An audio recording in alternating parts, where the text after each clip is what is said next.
अस्सलाम वालेकुम, नमस्कार, आदाब, सत श्री अकाल, जय भीम, जोहार। मैं आपका दोस्त, आपका होस्ट अख्तर मिर्ज़ा हाजिर हूँ लेकर गुरु ज्ञान।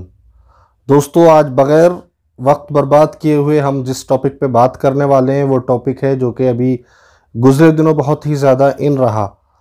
लेकिन आप कहेंगे कि जब गुज़रे दिनों इन था तब आपने वीडियो क्यों नहीं बनाई। मेरा अपना उसूल ये है कि मैं किसी भी टॉपिक पे तब तक वीडियो नहीं बनाता जब तक मैं उसके बारे में अच्छे से कायदे से रिसर्च ना कर लूँ और अपने आप को मुतमईन नहीं कर लेता हूँ।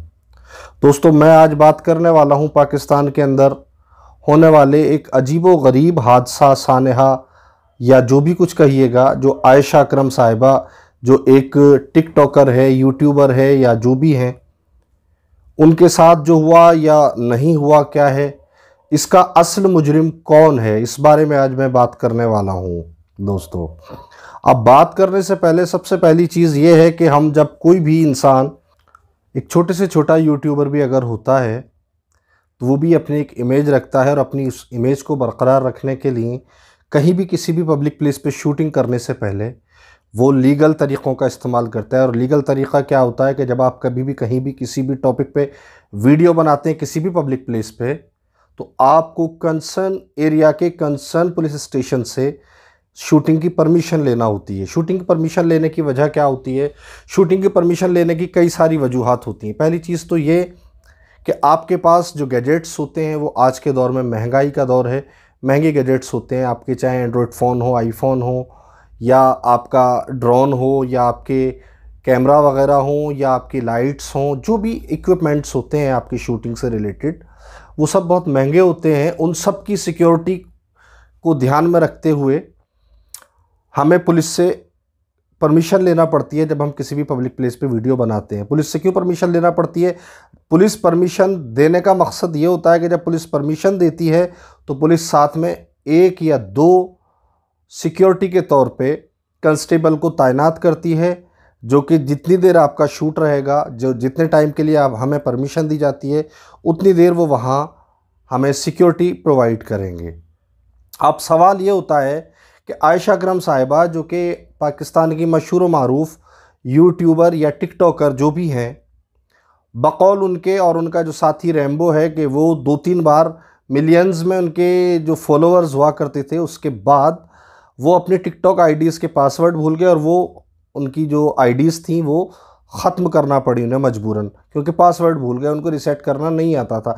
यानी कि जिस इंसान के मिलियंस में रीच जा रही है तो वो इंसान, जाहिर सी बात है, एक फेमस इंसान हो गया, एक सेलिब्रिटी हो गया।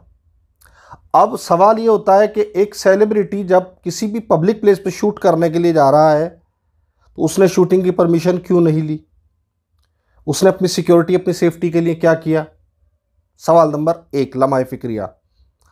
सवाल नंबर 2, जब ये दोनों लोग या इनके साथ में जो इनकी पूरी टीम, 2, 4, 5, 7, 10 लोगों की, जितने भी लोगों की टीम थी, वो एक फेमस टीम है, तो उन्होंने बगैर सिक्योरिटी के, अपनी बगैर सिक्योरिटी के, पर्सनल सिक्योरिटी के शूटिंग करने का प्लान क्यों बनाया? सवाल नंबर 2। सवाल नंबर 3 जो पैदा होता है, ये सबसे अहम सवाल है। जो मीनार पाकिस्तान है, जो जिसको यादगार भी कहा जाता है, लाहौर में मौजूद है, उस जगह को मैंने देखा है, अपनी आंखों से देखा है, मैंने विज़िट किया है 2006 में, मैंने ख़ुद देखा है। वो एक बहुत ही ज़्यादा पब्लिक प्लेस है, बहुत ज़्यादा तादाद में लोग वहाँ आते हैं। जब वहाँ बहुत सारे लोग आते हैं तो ऐसी भीड़ भाड़ के इलाके में एक टिकटॉकर ने या एक यूट्यूबर ने कैसे प्लान कर लिया कि वो अपना शॉर्ट फिल्म या अपना टिकटॉक वीडियो या अपना यूट्यूब वीडियो बआसानी शूट कर लेंगे। और ख़ास करके लड़की, इस दौर में जब हिंदुस्तान हो या पाकिस्तान हो, बर्रे सग़ीर, दोनों ममालिक की बात करें, बल्कि तीनों ममालिक की या पूरे बर्रे सग़ीर की हम बात करें, लड़कियों के साथ तरह तरह के हादसात हो रहे हैं, छोटी छोटी उम्रों में तरह तरह के हादसात हो रहे हैं। तो ऐसे नाजुक दौर में आयशा अकरम साहिबा ने ये कैसे प्लान कर लिया कि बग़ैर सिक्योरिटी के, बग़ैर परमिशन के वो वहाँ शूट करेंगी? अब जो लम्हा फ़िक्रिया शुरू होता है वो यहाँ से शुरू होता है। ठीक है, उन्होंने ये 3 गलतियाँ की। इन तीनों गलती करने के बाद अगर वाकई में उनके साथ गलत हुआ है, 200, 300, 400, 500, 1000 लोगों ने जो भी किया, उनके साथ में उनकी बेअदबी की, उनकी बेहुरमती की, बेइज्जती की, या उनके साथ में जो भी गलत किया, तो वहाँ क्या इतना बड़ा उनका पब्लिक प्लेस पाकिस्तान का बगैर किसी सिक्योरिटी के था? इतना बड़ा हादसा हो रहा है जहाँ 200-400 लोग एक लड़की को घेर के इस तरीके की बात कर रहे हैं, गलत हरकत कर रहे हैं, नाजेबा हरकत कर रहे हैं, नाफहम हरकत कर रहे हैं। तो ऐसी सूरत हाल में वहाँ सिक्योरिटी क्या कर रही थी? और अगर सिक्योरिटी थी वहाँ और सिक्योरिटी ने एक्शन लिया तो टाइम रहते एक्शन क्यों नहीं लिया? अब सवाल ये होता है, अवाम के ऊपर सवाल पैदा होता है। अगर कोई आके कोई बहन बेटी कौम की मिल्लत की, आप ममलिकत इस्लामिया के बाशिंदे हैं तो आपकी ज़िम्मेदारी ज़्यादा बनती है। हम तो खैर सेक्युलर स्टेट हिंदुस्तान के रहने वाले हैं, आपकी ज़िम्मेदारी ज़्यादा बनती है माँ बहन बेटियों की इज़्ज़त करना, उनकी हिफाजत करना। जब हिफाजत करने वाला ही रक्षक ही भक्षक बन जाए तो माँ बहन बेटियों की इज़्ज़त कहाँ सलामत रहेगी? ऐसा क्यों किया आपने?